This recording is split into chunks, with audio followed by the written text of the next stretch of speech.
And welcome to Video Game Hangover. I'm Randy Dickinson, and I'm in Harrisburg, Pennsylvania. Hey, I'm DJ Ross. I'm in Mountain View, California. Each week on Video Game Hangover, we talk about the games that have been keeping us up at night. This week, we're playing Carrion and Milkmaid of the Milky Way. Oh, you know, those games. Yeah. Those are big games, right? It's big time. Yeah. Quadruple A. Quadruple A, yes. I decided to take a break and just not play all the huge big name games I'm usually playing. Took a break from Fortnite last week. I don't know what else is out there. They took Fortnite off of all of your favorite devices. Oh, that's right. Yeah, that's a nightmare. Yeah. I really don't know. Have you been following that? Just a little bit. As of recording, the last thing I heard was that, because at some point, like, after 24 hours of this, I was just like, kind of threw up my hands and was like, okay, you guys figure this out. Right. But so before I explain where I was, what I was thinking about it, if you haven't heard, Epic they like kind of redid their payment structure for Fortnite. And in the process, they just violated all sorts of terms and conditions of being on the Apple App Store and the Google App Store. So they were very quickly pulled from both of those stores, and now they are suing Apple, I believe. Suing Apple and Google. Was that right? That's right. Yeah, it was my understanding of it, yes. Yeah, so I'm just like, okay, Well, that's a mess. Why would you guys do that? But then the thing that amazes me is that kind of in retaliation, Apple decided that they're going to cancel all Unreal Engine developer accounts or something like that for iOS developers, which is like, a lot of people use Unreal Engine for iOS games, so I don't know what their plan is there. Yeah. I didn't hear that. That's crazy. Yeah. Like I said, not really sure what they're thinking, but hopefully they figure it out soon. It's weird. It's one of those like tech stories where I don't quite know who to root for, because it's not like a David and Goliath story. It's not some like scrappy upstart trying to take on Google and iOS. It's Epic trying to take on. Right.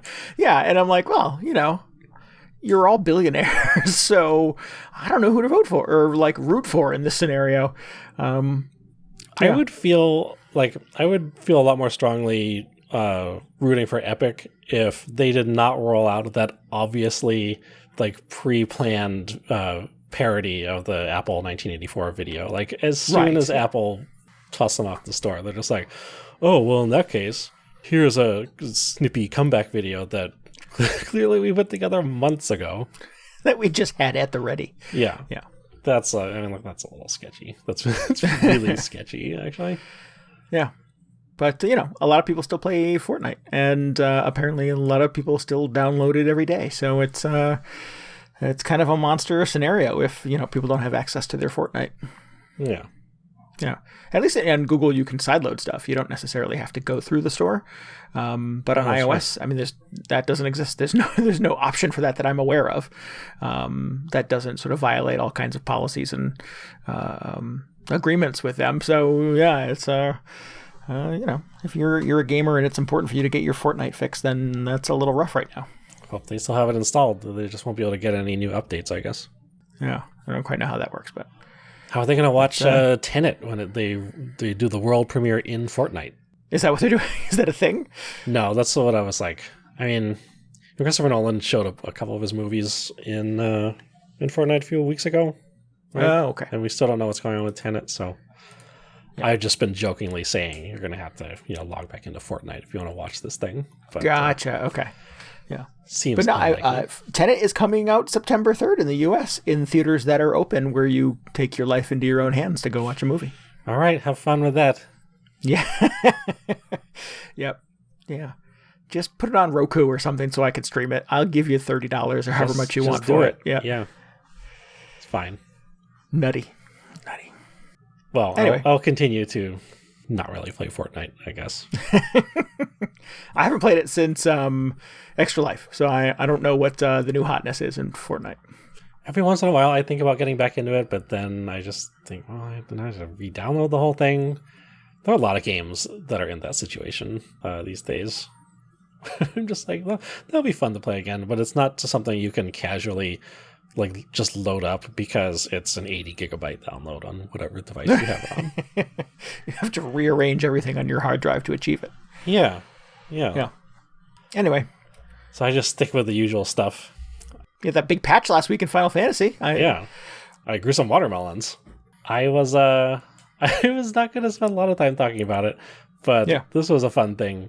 Is whenever a new patch comes out in the wee hours of the morning, not in this case, because I went to bed on time like an adult, but in the early hours of every patch, I like to, sort of peruse the market board for whatever new items they've added in the patch and try to figure out, is there anything on here that I can take advantage of? Or is there anything on here, rather, that I can exploit and then take advantage of all the other people playing this game for my own personal profit?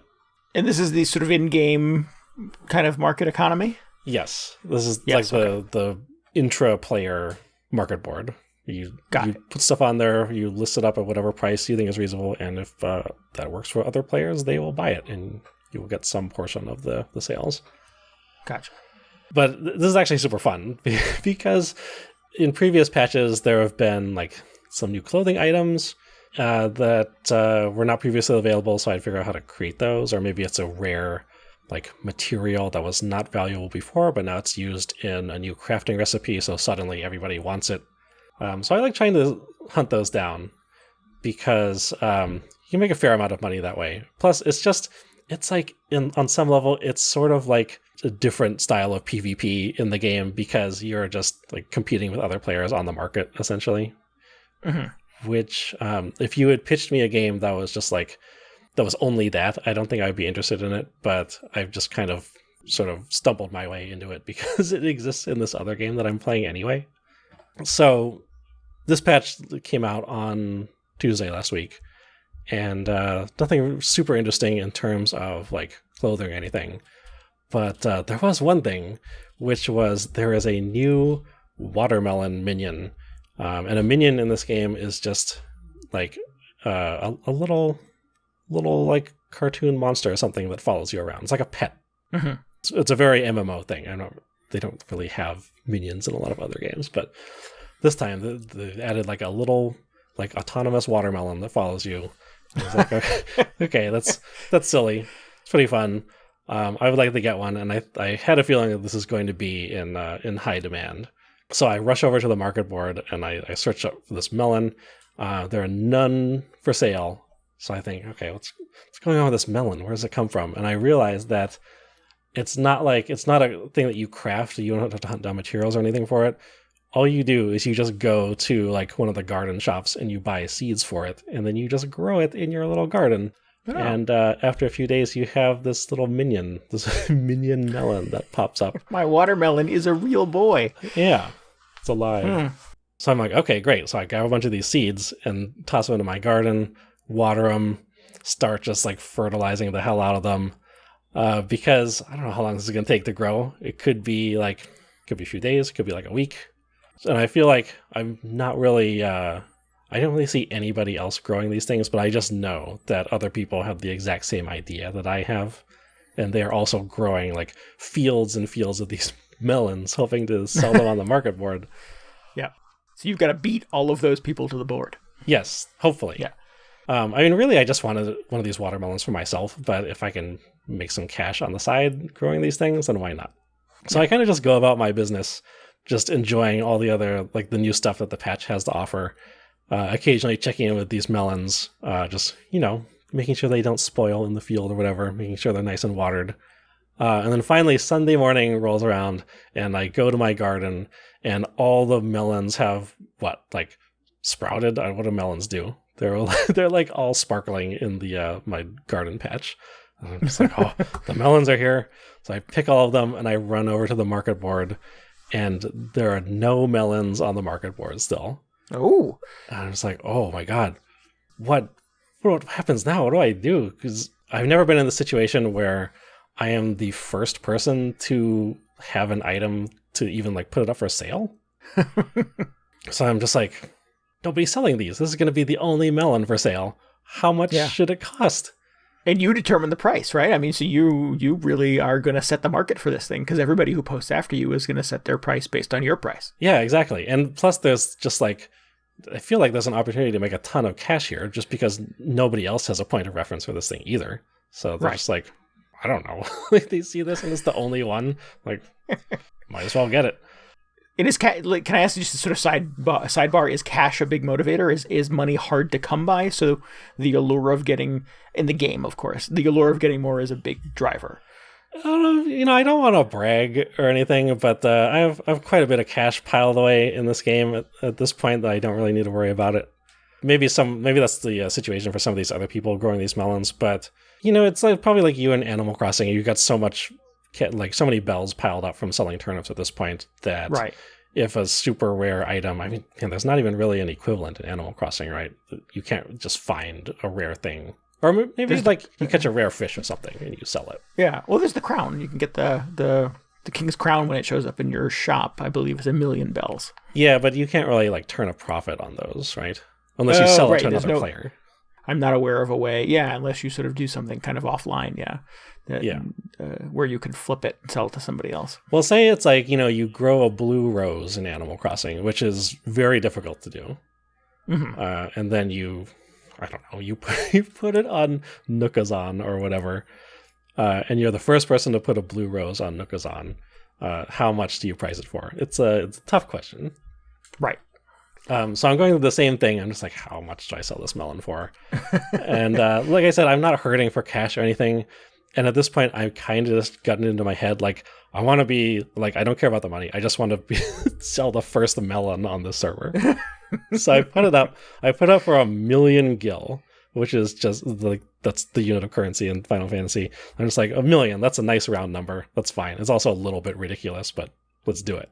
And then I just think, now I'm terrified because I know that, my melons are ripe. They're ready to go. I definitely wasn't the first person to plant these things. I didn't get in on minute 1 of this patch.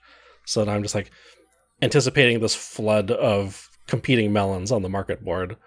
It's like, what do I do? How do I make it known that there's a melon for sale without sounding too desperate, without just like putting up an ad that says, hey, I'm selling these melons, because that's just going to, I don't know, attract all the other melons to the market board. So I take out my melon minion, because I have an extra one, and I just start kind of like parading it around all the towns, like all the social zones, not really like trying to draw attention to it, but kind of trying to draw attention to it. Just being a little like hanging out in the plaza or all the shops a little longer than I normally would. Just being like, by the way, I don't know if you noticed this melon kind of hanging out. It's kind of cool. What if you could get your own? If only there was some way to buy one. If only, yeah. Yeah. So I'm just like, this is just ridiculous. I'd probably spend an hour just walking around the cities with this melon in tow. And then, like, lo and behold, a few minutes later, I got the pop-up message saying, like, your melon listed on whatever marketplace has sold for 1,000,000 gil. And I was like, oh, amazing. I did it. I sold the melon. And at that point, it's still the only melon on the market board. So I don't know. I don't know what the moral of the story is. Mission accomplished. Is it a one and done kind of thing? Like you sold one and now you're done? Or can you put just hundreds of them up there? You keep putting them up there. But very quickly after that, other people started listing their own melons. So I did apparently get the jump on some people. Oh, nice. So I beat the rush, I guess, and I sold the first melon. Are they undercutting you, or are they matching your 100 gil? Did you determine the market for that? So what I did is I put up for 1,000,000 and sold for 1,000,000, and then for a while, I think people were listing them for like 1.5. So wow. I was like, okay, I guess I left some money on the table there, but that's fine. I really just wanted to have the world first melon sold. And now it's just plummeting because like all the people who have been planting melons for the last week, all of their crops are starting to come up. So now it's just the market is being flooded. Good job, TJ. Thank you. I'm a real melon entrepreneur. Yeah, quite. So it's just a weird thing. And now I like go back to my garden, which I've just been tending like obsessively for that week. And now there's nothing left in it. I haven't replanted melons or anything. And I'm just like feeling a little empty. But I got my melon. I sold the first melon on the server, which I'm very happy about. And now I can just, go about the rest of my business, enjoying the patch content. You walk down the street, people treat you differently now. They're all, that's him. That's the guy. So it's funny because when you list something on the board, it doesn't put your character name next to it. What you do is you hire these NPC retainers, and they're the ones who's like lore-wise, they like go to the markets and sell the items for you. So you kind of list everything anonymously. Oh.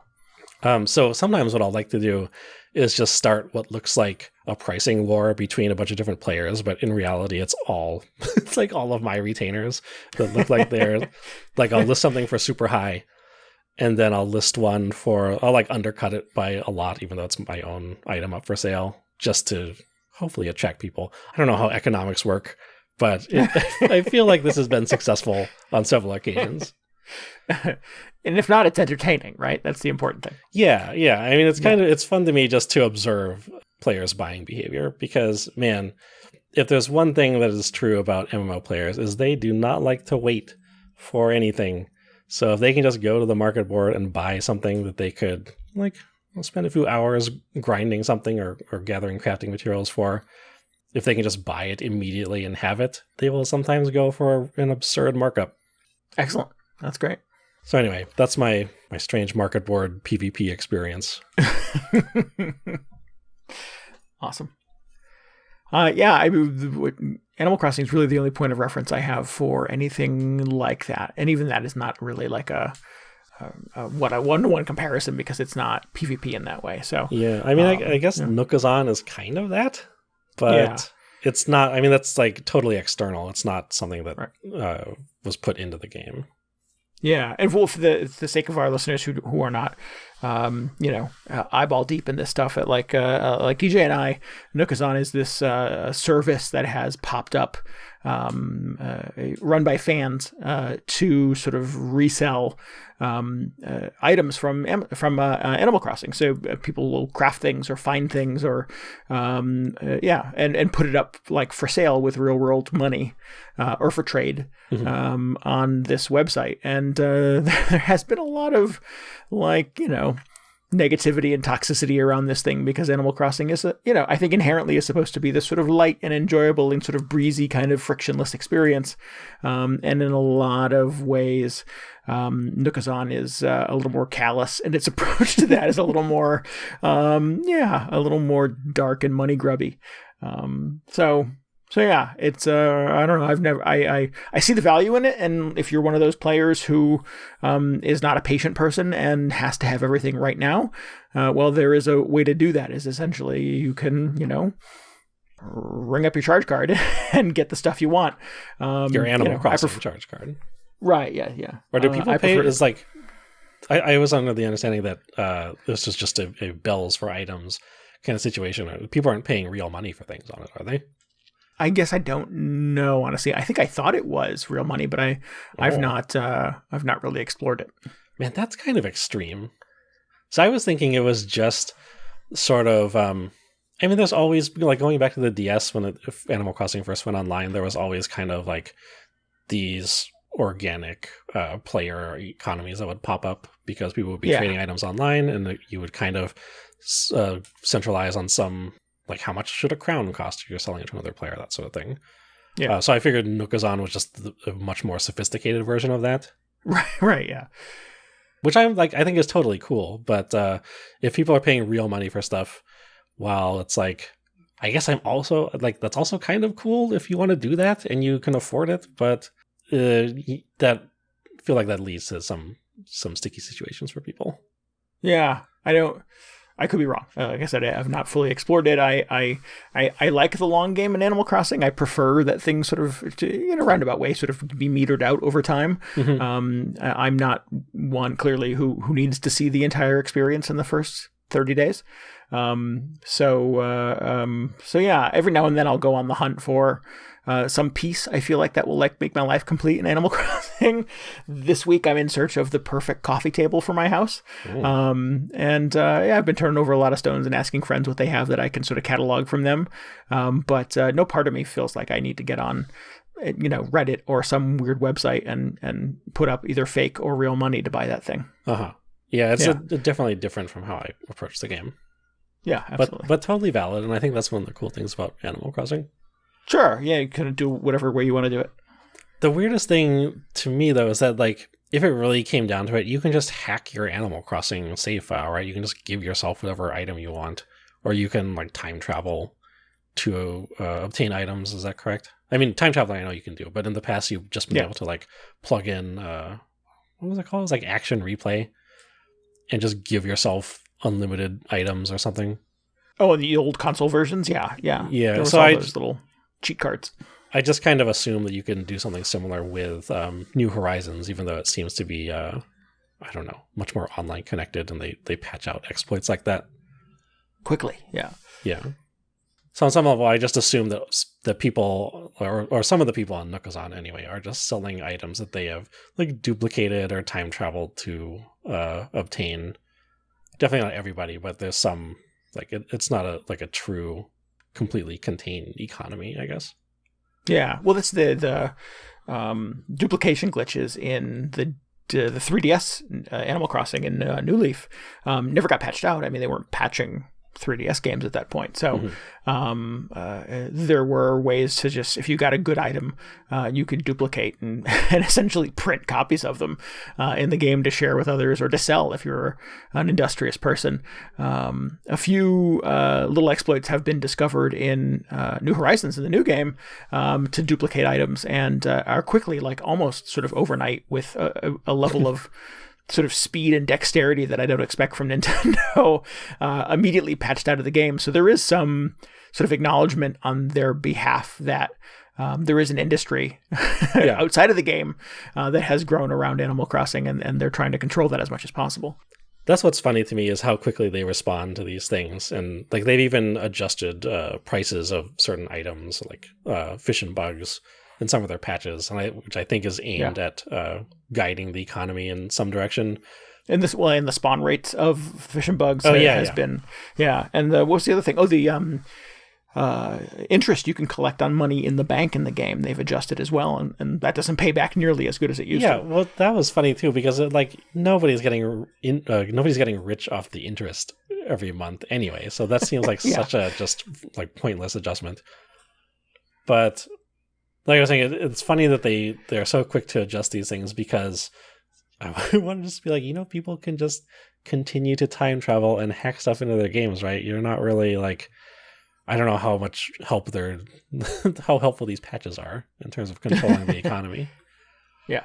Whereas in Final Fantasy, there's not really any way that you can like duplicate something, because everything is kind of handled by like on the servers and the Square Enix servers. Oh, gotcha. So I imagine if somebody did find a real item duplication hack or something, they would like take the servers down for emergency maintenance until they can figure out how to stamp that out. And then when it came back, that was no longer an option. Yeah. Right. Good times. Yeah, I would really love for Animal Crossing to get its own like proper online market board, but it seems like, I don't know, it seems like it's like because they have all the hacking and time traveling that I imagine will just stay in the game, because I feel like that is like a valid way for you to play the game.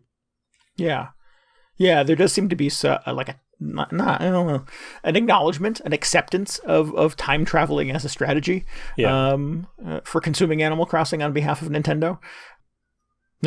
Yeah, I mean, they're trying to control the saves as much as possible, and that's why you can't sort of migrate your save from console to console. We talked about this last week without actually calling Nintendo and having a conversation with a human being about it. But I don't know where I'm going with this, but there are sort of some things that sort of Nintendo I think kind of tolerates, but this does not appear to be one of them. Yeah, I just think that, as much as I'd like to see Animal Crossing become much more online and connected, like an MMO, it would not mesh well with a lot of the different play styles out there. Right. You know what I kind of missed that I liked that they did in New Leaf, in the previous Animal Crossing game, is the shop in New Leaf had a couple of platforms on it where you could take something out of your inventory and put it on a platform and determine a price for it. There's our market board right there. Yeah, exactly. And you could, and either other villagers, NPCs, would buy those items, or people coming visiting your town could buy those items as well off of those little platforms. Mm-hmm. And you determine the price for those things. So yeah, it was it's a little surprising to me that they didn't make the leap into New Horizons, into the new game. Yeah, feels like a lot of things they still have to migrate over. I don't know if they are if we can expect to see a lot of those things, or if they were just one-offs. But I'm kind of wondering what happened to some of the more interesting features like that. Yeah. I don't know. TBD. It's a living, breathing thing, apparently, so it could change week to week. Yeah. Anyway, what else have you been playing besides Animal Crossing? I haven't played this game that's just the complete polar opposite of my, breezy, sunny, just, I don't know, hanging out on a desert island with some of my animal friends. Just the complete opposite of that experience is this game, Carrion, which I believe you played the demo for a long time ago, right? Yeah, this was quite a while ago. They released a very brief demo, probably less than an hour long. And I played it, and it was, I'll let you talk about it. And I played it. I think I maybe played either that demo or another variation of it at PAX East earlier this year. And man, it just always sounds so crazy for me to think that this year I was at PAX East. Yeah, remember there was a Super Bowl this year? Was it really? Yeah, nuts, just crazy. I went to my first Super Bowl party ever, and maybe the last one I will ever attend. Right? Yeah. It's weird. But anyway. Well, you should cross that off the list. It is. Cross it off. Yeah.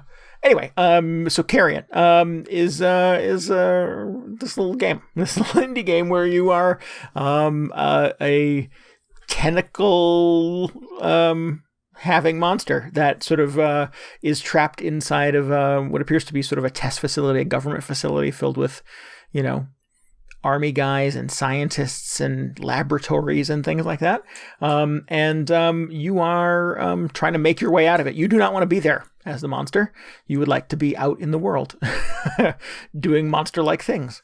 So yeah, you essentially kind of make your way from room to room and lab to lab, looking for shortcuts. It's a Metroidvania, so it's a lot of rooms kind of stacked in an underground facility on top of each other, and you're looking for upgrades and changes to your shape and size. You can rip and tear and consume enemies in the game, and the enemies in this game are the scientists, are the military guys that are keeping you captive. Mm-hmm. I've heard it described as a reverse horror game because you'd be playing like the Space Marines or whatever, trying to hunt this thing down. Right.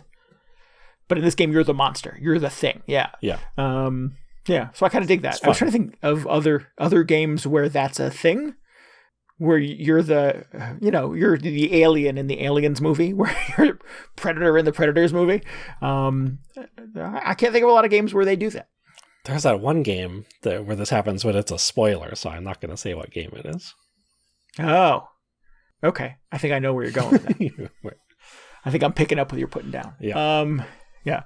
There was a game, it's a weird detour, but a game a couple of years ago, more than a couple of years ago at this point, because it was the PS3, called Warp. Did you ever play that, or do you remember that? No. It was a similar construct in that you are a cute little alien stuck inside of a government facility, and you are trying to escape your way out.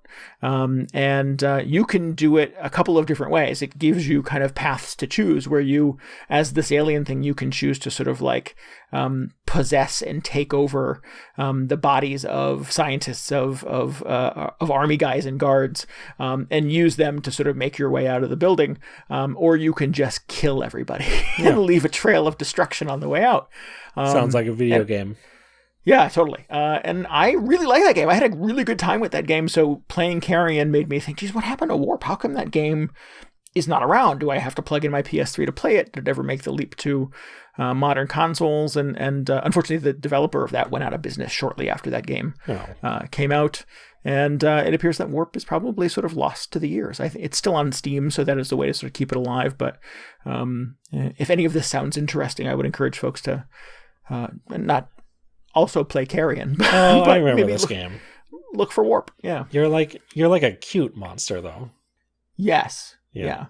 In this one, you're just like this horrible mass.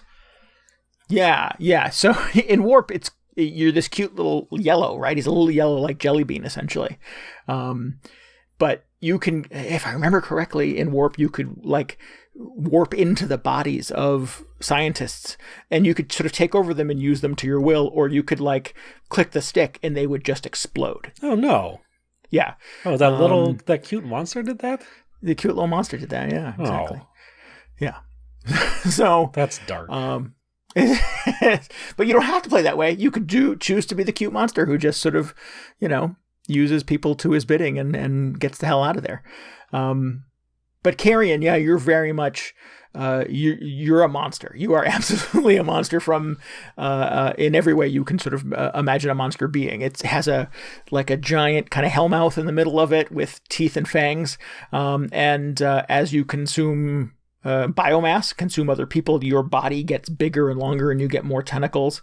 And it's just crazy fun to sort of move quickly through these levels, through the lab, and see these kind of like grody, bloody red arms kind of like shoot out of the biomass and swing from ceiling to floor to wall to, like sort of like consume himself shrink himself kind of down to go through like a duct or an air conditioning pipe and pop out in another side of the lab. I do remember it being very fun to control this thing, because you're not really like, I don't know, it doesn't really have a defined shape, so you just kind of guide the path around the levels, and like tentacles will reach out as needed as you like writhe your way from point A to point B. It's very it's surprisingly fun just to roam around as this thing, just to get around. Yeah. And she, and I'm not sure, this monster, leaves a sort of gooey, bloody, drippy red trail behind it everywhere it goes, which is kind of fun too. And it's probably worth mentioning that this is all like pixel art. It's not just completely disgusting, like ray trace 3D goo all over the place. Yeah. It doesn't look like one of the new Mortal Kombat games. It's not like photorealistic carnage. Yeah. It's kind of pixelated. Yeah.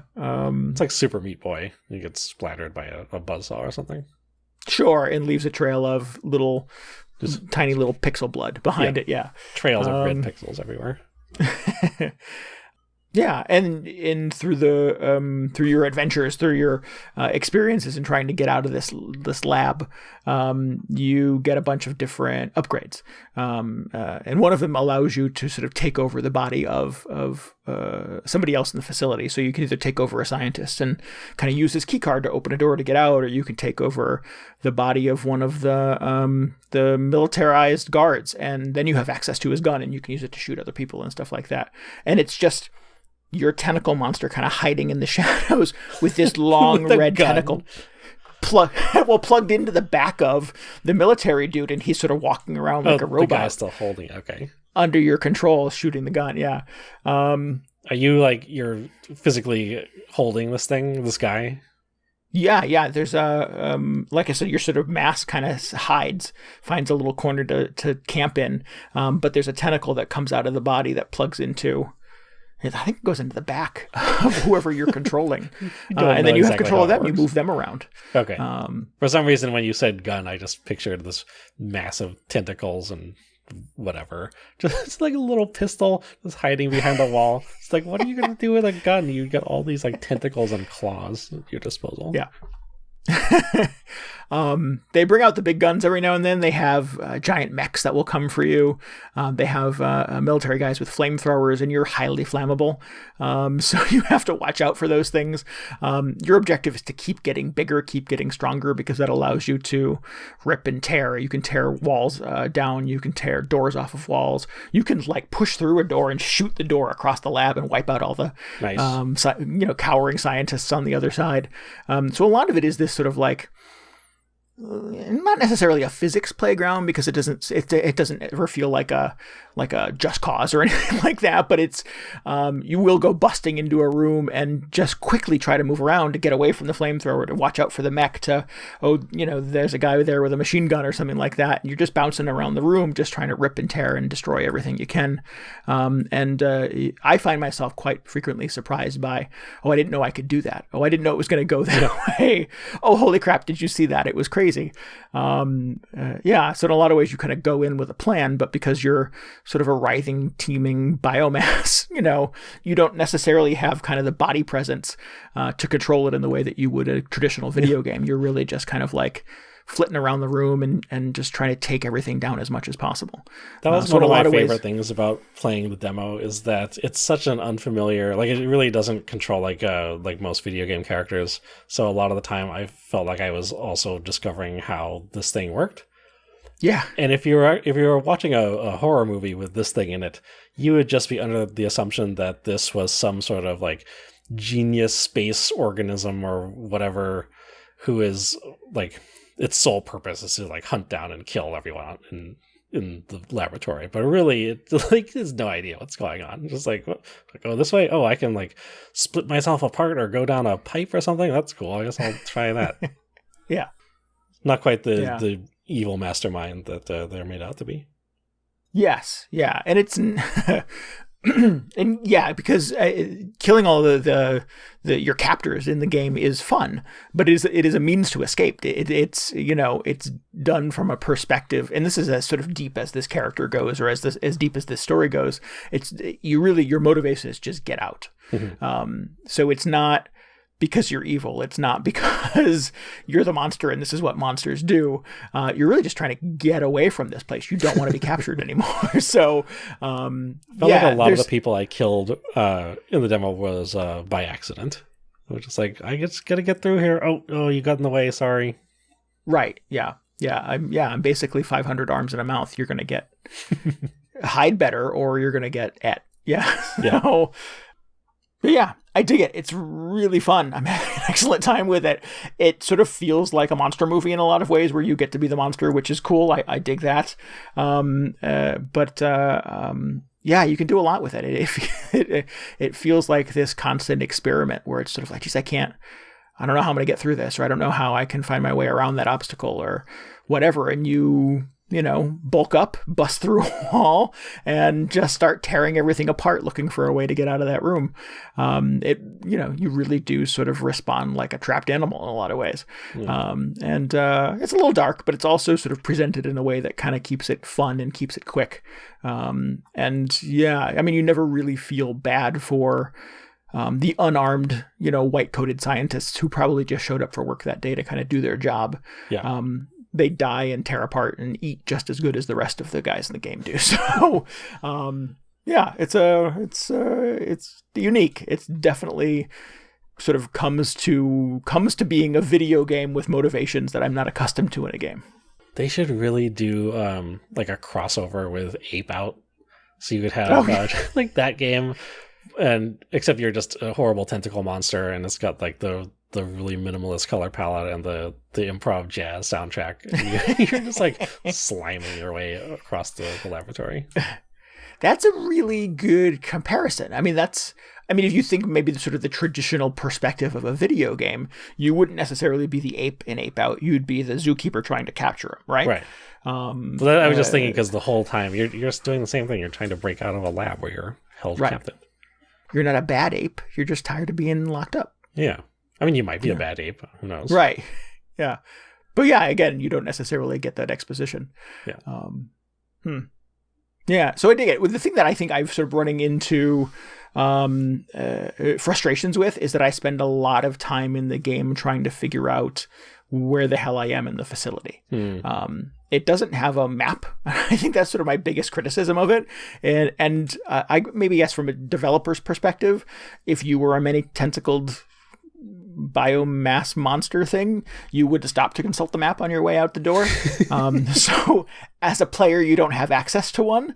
But I feel like that's a big miss because I don't know where the hell I am half the time. And I spend a lot of the game kind of backtracking, figuring out, have I been in this room? Did I kill everybody in here? I see a door. Did I go through that door before? Was I over there? And you really don't know where the hell you are at any given time. So sometimes I have wiped everybody out and I'm still just going room to room, trying to figure out like, where's the one door I haven't opened yet? Where's the one duct I haven't gone through? And it doesn't, it needs something, some kind of indication, some kind of way of tracking my progress that tells me where I've been, where I'm going, and how the hell to get out of here, because that has been kind of the biggest point of frustration thus far. That does sound very familiar. I remember a lot of the areas in the demo looking very similar. Yes, very much so. And the demo wasn't even that long, so it's weird that I got lost a lot. They should just add like tentacle vision or something. Like you click a button and you have this sixth sense of next place you're supposed to go. I don't know. There's something like that. There's something in the game that allows you to sort of like sense an objective or sense another upgrade or something like that. There's like line, and it's, again, there's no dialogue, so it's not really explained. But the game early on does give you the ability to sort of like push a button and like little lines come out of you that sort of indicate a direction you should go in. Okay. But it's vague. It'd be great if you could just lay down a little tentacle blob, like Hansel and Gretel, every once in a while, just like leave a trail of these things. Right. Well, that's my point, is that you do leave kind of a slime trail everywhere you go. Oh, that's right. But I'm just thinking like blood, yeah. Something more deliberately like, I remember to turn left at this tentacle on my way back. Right. Yeah, at the severed arm or whatever, yeah. Yeah. Yeah. But it's a lot of fun. Would recommend very highly. I'm having a good time with it. It's what is it on now? It's on Switch. It's on the Xbox, and I believe it's on PC. So there are a number of places to consume it, but it's pretty unique. I've had a really good time with it. Cool. I was wondering, I remember thinking, like, is this going to stay entertaining for, I don't know, however long this game ends up being? It's zippy. It's not super long. It is not like a 12-hour affair. I've not seen the end yet, but I know I'm pretty close, and I've read some reviews where they have said that it doesn't overstay its welcome. Oh, good. Well, that's good to hear. Speaking of not overstaying your welcome, I played this game called Milkmaid of the Milky Way. Mm-hmm. This was actually one of the top games on my list from that big racial justice bundle from a few months ago. Oh, cool. I finally got around to playing it. Man, you haven't played all those games yet? Well, I've been slowly making my way through, 17,000 games or however many were in there. I don't know what the final tally was, but it was a lot, yeah. Yeah, so making progress slowly. But this is essentially a point-and-click PC adventure game set in 1920s Norway, I believe. And you play as a milkmaid named Ruth, who just lives on the mountaintop with her cows. And it's all told, all the dialogue, all of the conversations between the characters, all of Ruth's internal monologue, because a lot of the time she's the only character, so she talks to herself a lot. It is all in rhyme, so it has this very whimsical feel to it. Some scenes feel like, I don't know, you're reading a children's book or a fairy tale or something. Oh, cool. Which is very unique. Some of the rhymes felt a little forced, but I'm not going to begrudge them that, because it's a lot of rhymes to come up with for this game. Yeah. So it starts out, you're on top of this mountain with your cows, and you're just kind of you're doing milkmaid stuff. You're tending to the cows. You at one point you have to milk the cows, and you make cheese and butter to sell in the shops. And you're just doing maintenance around your little hut on this mountain, And I thought, well, this is pleasant. It's kind of like, Milkmaid Simulator 1920 or whatever, where you're just doing chores on the house, and occasionally you go on a little hike up the mountain. You stop and relax on a log or whatever. Like, this is interesting. This is so relaxing compared to, I don't know what else I've been doing. Just stressful melon selling on the marketplace. Right. So, and it's very pleasant. And then suddenly something happens, and I hope this is not a spoiler because it's kind of suggested by the title. But what happens is space aliens. Very suddenly, the plot goes off in the space alien direction, and I'm not going to get into too much of the detail past that because it's not an incredibly long game. I don't want to give away too much of the plot, but suddenly you're forced to contend with the arrival of these aliens and how that impacts your existence as a milkmaid. But you do all this through it's like I said, it's just a very friendly PC point and click adventure game. So you have like your classic kind of inventory. You pick up weird items along the way and use them to solve puzzles. None of them are incredibly difficult or like too obtuse to figure out. So it moves along very briskly, which I thought was very nice. Excellent. There's no you can't really die in this, which would, first of all, I always kind of wonder that when I start a new game like this, because I mentioned a few episodes ago, I grew up playing the Space Quest games, which are all about just killing you as many times as possible in ludicrous ways. And I know that's not the model for every PC adventure game, but it's just kind of what I expect. That's sort of your touchstone, right? Yeah. Yeah. So I started this up, and there are not a lot of situations where you find yourself in like mortal danger, but I just keep thinking like, could I fall off this mountain and just like fall to my death in this chasm or fjord or whatever? Because that's just kind of what I expect for the genre. But I made my way through the entire thing, and she survived the entire game. So that was, I guess that was a relief. It's very low pressure in that way, and that there's not even really a way to get a game over or anything. You just kind of get stuck on a puzzle for a while until you figure out the solution. Yeah. Can you kind of qualify the space alien thing? Are they sort of a menacing force, or are you peacefully coexisting with them, or does that a giveaway?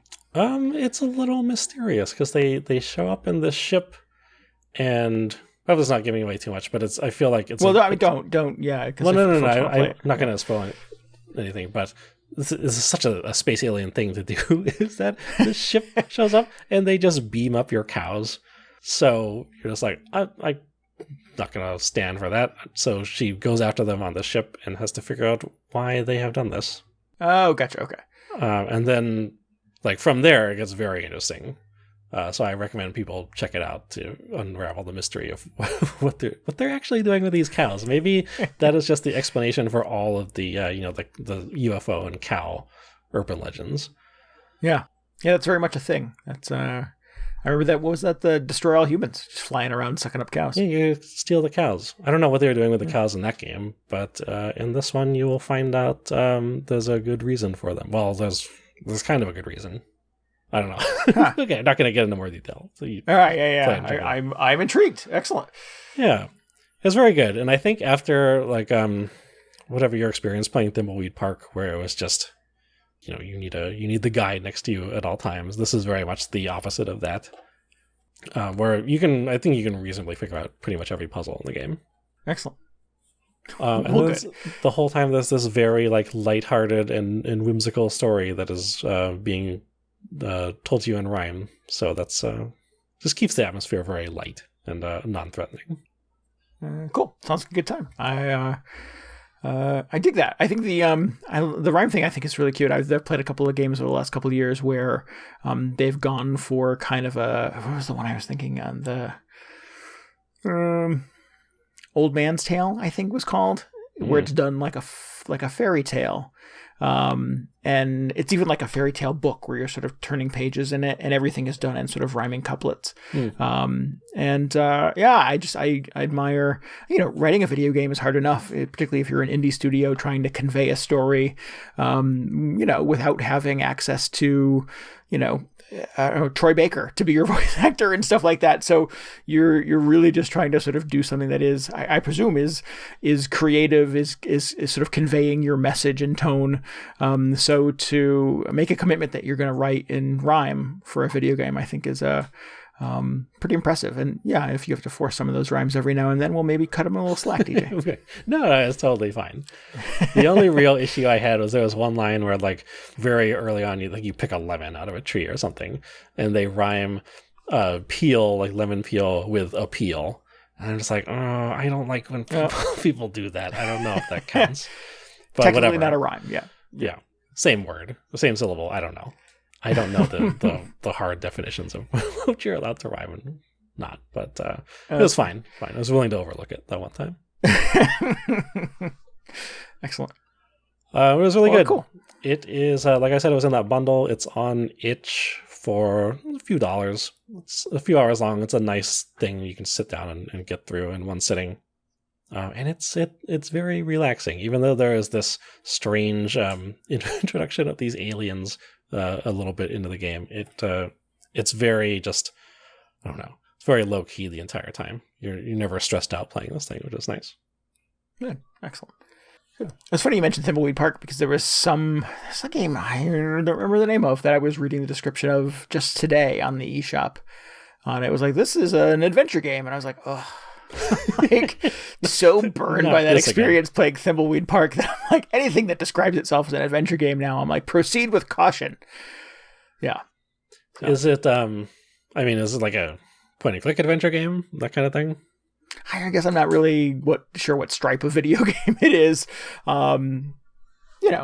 Thimbleweed Park, I get what they were going for. They were trying to sort of ape a very specific type of adventure game that was very popular at a time when games weren't necessarily designed to be user-friendly. Yeah.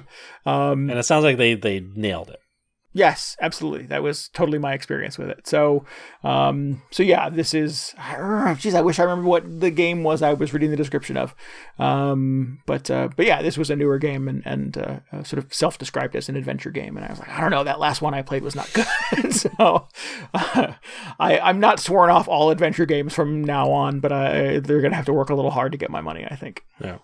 Well, you should check this one out and maybe you'll warm up to it a little bit.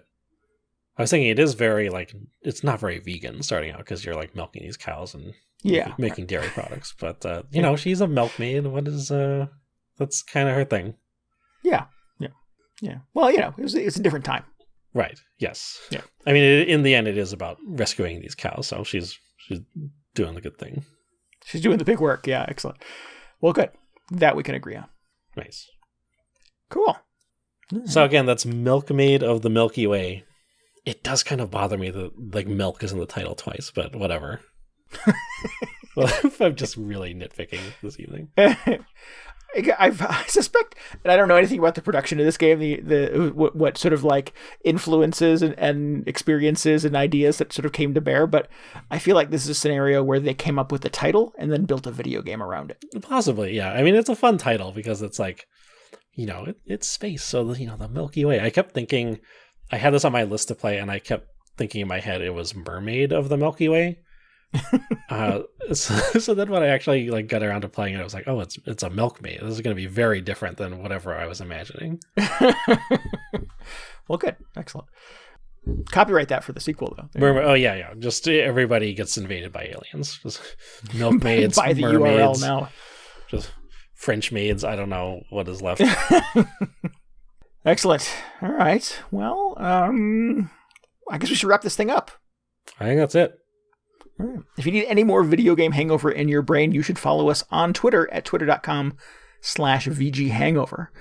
You can always get show notes, links, and tell us what you thought about this episode and more at VGHangover.com.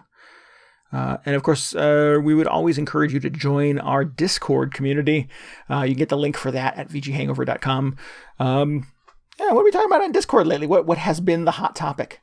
I have been so busy this last week. I have unfortunately had not spent a lot of time in there, but it feels like there's a lot of like beetle hunting as August wraps up. People are trying to track down these last beetles in Animal Crossing. Animal Crossing, of course. Yeah. I don't know what's going on outside of the Animal Crossing channel, but so yeah, the Animal Crossing channel is very much the beetle hunt. Yeah, maybe that was outside the Animal Crossing channel. Are people hunting for beetles in real life? Not that I'm aware of. Maybe that could be a thing. Somebody that gets the door. It's Domino's, DJ. Delivered a package to me. I'm not expecting anything today. Excellent. Well, cool. Well, I'm about to be murdered. Open it on the air. I want to know what it is. It's been fun. All right. We should tell people to subscribe, rate, and review us on iTunes, Spotify, Google Podcasts, and anywhere else you can get a podcast. And more importantly, probably more important than all that other stuff, is just tell your friends about us, please. Please do. Tell them... I don't know. Now I'm really worried that there's something on my doorstep. What's going on? All right. Well, we want to offer our thanks to Lemonectric for our intro and outro music. Yes, Lemonectric. I got totally sidetracked by this doorbell. That's why I figured I would jump in on your music cue. Thank you. And encourage you to check out more of his work at lemonectric.bandcamp.com. Links for that at VGHangover.com as well. Now I'm all kerfluffled by whatever's on your doorstep. Nice. What is it? Is it a watermelon? I don't know. What if it's a little like watermelon person? Maybe he rang the doorbell. Oh, that'd be amazing. Yeah. All right, well, we'll be back next week with the answer to this super important question. Until then, this is Randy Dickinson. This is TJ Ross. Thanks for listening to Video Game Hangover. Goodbye. Good night. See ya.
All right, that's very disappointing. It was somebody else's food.